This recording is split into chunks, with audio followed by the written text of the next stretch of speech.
السلام علیکم ورحمۃ اللہ وبرکاتہ۔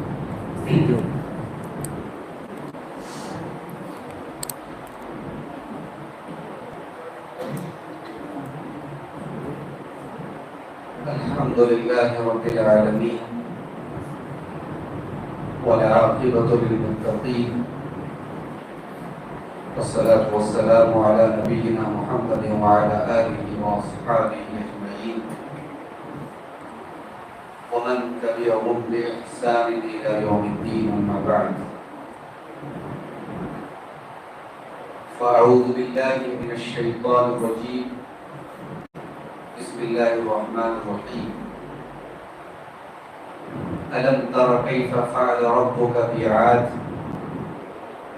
إرم ذات العماد التي لم يخلق مثلها في البلاد وثمود الذين جابوا الصخر بالواد وفرعون ذي الأوتاد الذين طغوا في البلاد فأكثروا فيها الفساد فصب عليهم ربك سوط عذاب.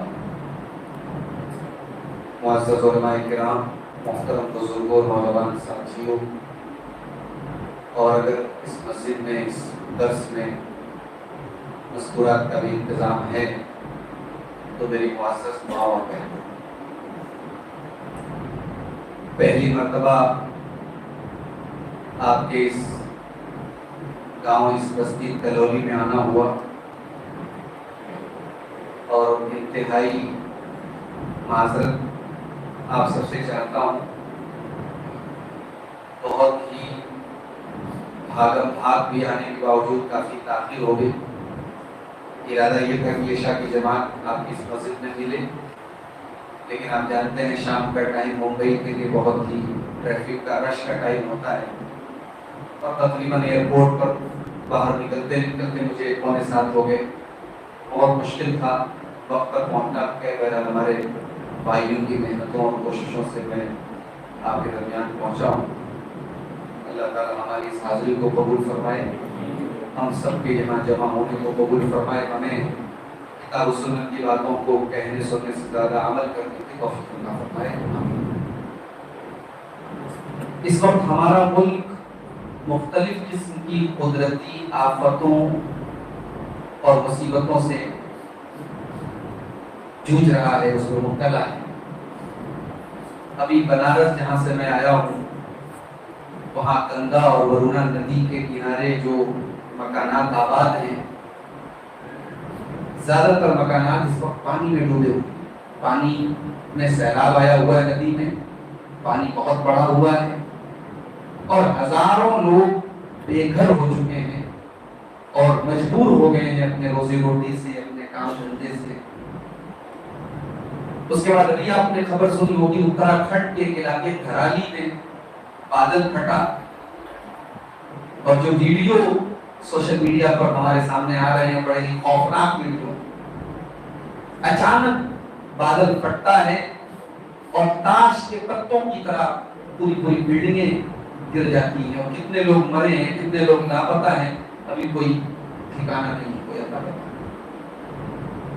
پھر ہم یہ بھی دیکھتے ہیں کہیں پر بارش بہت زیادہ ہونے لگتی ہے، بارش کی کثرت سے لوگ تباہ ہوتے ہیں، کہیں پر بارش کے نہ ہونے سے مسائل پیدا ہوتے ہیں، سوکھا پڑ جاتا ہے، کھیتی نہیں ہوتی ہے، کسان خودکشی کر لیتے ہیں۔ اسی مہاراشٹر میں کئی بار ایسے واقعات ہوئے۔ تو یہ جو قدرتی آفتیں آتی ہیں، جس کو ہندی میں ہم بولتے ہیں پراکرتک آفتیں، نیچرل ڈیزاسٹرز، یہ کیوں آتی؟ یہ مصیبتیں اللہ تعالیٰ کی طرف سے الارم ہوتی، اللہ تعالیٰ کی طرف سے تنبیہ ہوتی کہ میرے بندوں تم سدھر جاؤ، تمہیں اپنی طاقت، اپنی قوت، اپنی ٹیکنالوجی پر جتنا بھی غرور ہو، اللہ تبارک و تعالیٰ کی قدرت کے آگے آج بھی تمہیں سر تسلیم خم کرنا ہوگا۔ تم قدرت سے نہیں کر سکتے، تم اللہ کو عاجز نہیں کر سکتے۔ اس اللہ کی دھرتی پر اسی کا دیا ہوا اناج کھا کر کے تم اللہ کے ساتھ شرک کرتے ہو، تم زنا کرتے ہو، تم شراب پیتے ہو، اللہ کی نافرمانیاں کرتے ہو، اللہ کی حدود کو پامال کرتے ہو، وہ اللہ تعالیٰ چشمے زبر میں پل بھر میں تمہیں خاک میں ملا سکتا ہے. اور یہ معاملہ انسانی تاریخ میں ہر دور کا ہے. انسانی تاریخ میں قوم گزری ہے، قوم عاد. یہ بڑی طاقتور قوم تھی، اتنی طاقتور قوم تھی کہ اللہ کہتا ہے قرآن میں أَلَمْ تَرَ كَيْفَ فَعَلَ رَبُّكَ بِعَادٍ إِرَمَ ذَاتِ الْعِمَادِ الَّتِي لَمْ يُخْلَقْ مِثْلُهَا فِي الْبِلَادِ. کیا اے قرآن کے پڑھنے والے، کیا تو نے نہیں دیکھا کہ تیرے رب نے قوم عاد کے ساتھ کیا کیا؟ وہ قوم عاد جو ذات العماد تھی، جو پلرز والی قوم تھی، جس کے مکانوں کے، جس کی بلڈنگوں کے بڑے بڑے پلرز ہوتے. ہزاروں سال پہلے یہ قوم اپنے فن تعمیر کے لیے جانی جاتی تھی، اپنی بلڈنگوں کے لیے جانی جاتی تھی، اپنے شاندار مکانات، اپنے ستونوں اور کھمبوں کے لیے جانی جاتی تھی. الَّذِي لَمْ يُخْلَقْ مِثْلُهَا فِي الْبِلَادِ. اور اتنی طاقتور قوم تھی، اتنے لمبے چوڑے یہ لوگ ہوتے تھے کہ ان کے جیسا کوئی زمین پر پیدا نہیں کیا گیا. لیکن کیا انجام ہوا؟ جس قوم کو اپنی طاقت پر ناز تھا، اپنے فزیکل پاور پر ناز تھا، اللہ نے اس قوم کو آندھی کے ذریعے تباہ کیا. سَخَّرَهَا عَلَيْهِمْ سَبْعَ لَيَالٍ وَثَمَانِيَةَ أَيَّامٍ حُسُومًا فَتَرَى الْقَوْمَ فِيهَا صَرْعَىٰ كَأَنَّهُمْ أَعْجَازُ نَخْلٍ خَاوِيَةٍ. قرآن کریم کے 29ویں پارے میں بتایا ہے کہ مسلسل 7 راتوں تک اور 8 دن تک ہوائیں چلتی رہی، اور یہ ایسی ہوائیں تھی کہ انہوں نے ان کی ساری ہوا نکالی. اور وہی لوگ جن کو اپنے جسمانی طاقت پہ، اپنی باڈی پہ، اپنے شریر پہ، اپنے سکس پیک پہ ناز تھا، اپنے بدن پہ ناز تھا، اللہ تعالیٰ نے کھجور کے سڑے ہوئے تروں کی طرح ان کو زمین پہ پھینک دیا، ان کا سر کہیں پھینک دیا، ان کا کر دیا. کیا جرم تھا اس قوم؟ کہ قوم اللہ کی نافرمان تھی، مشرک تھی. ہود علیہ السلام اس کی طرف بھیجے گئے تھے، اس نے حضرت ہود علیہ السلام کا انکار کیا، اللہ کے رسول کا انکار کیا، شرک کیا، اللہ کو ناراض کیا. وَثَمُودَ الَّذِينَ جَابُوا الصَّخْرَ بِالْوَادِ.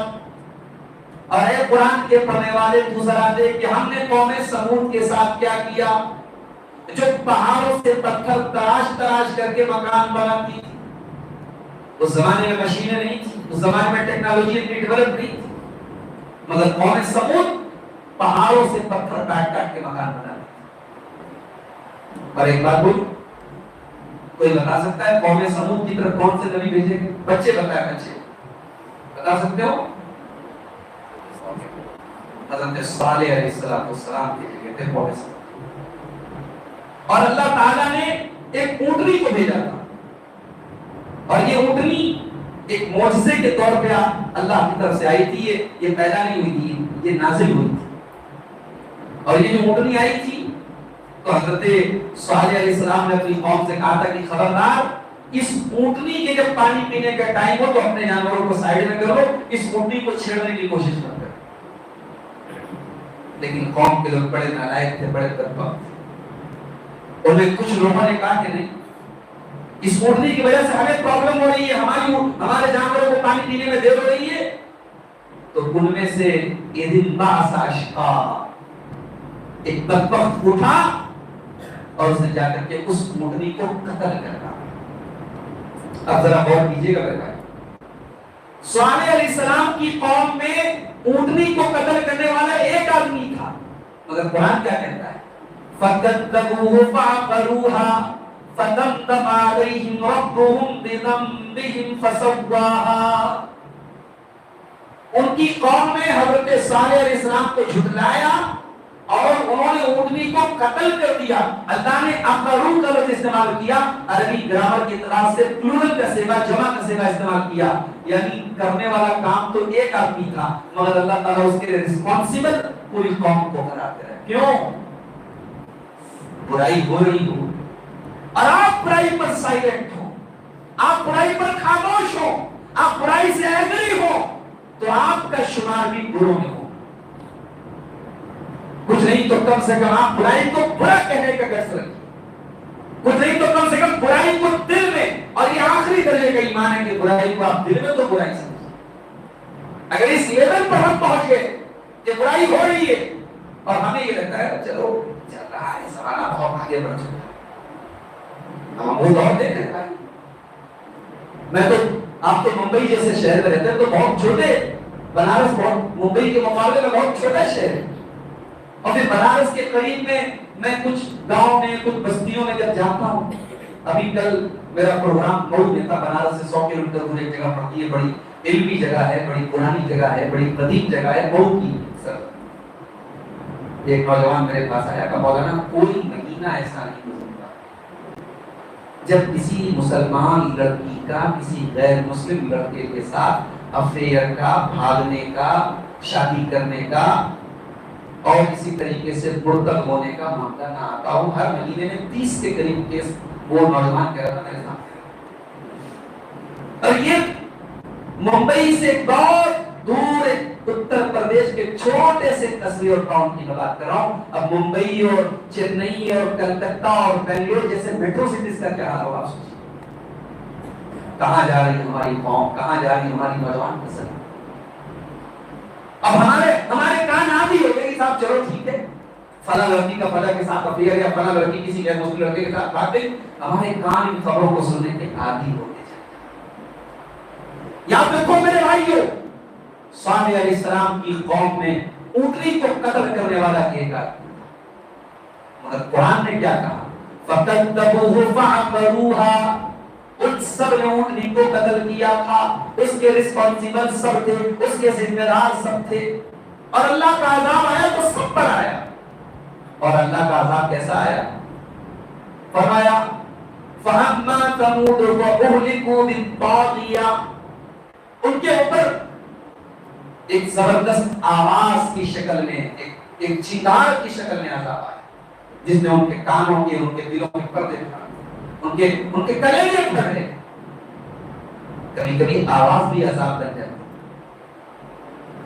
انسان تو بہت زیادہ شور اس کے کانوں پر اگر لاگو کر دیا جائے, بہت زیادہ آوازیں اس کے کانوں پر لاگ دی جائیں تو یہ عذاب بن جاتا ہے. اللہ تعالیٰ نے حضرت صالح کی قوم کو اس طریقے سے عذاب سے بچایا.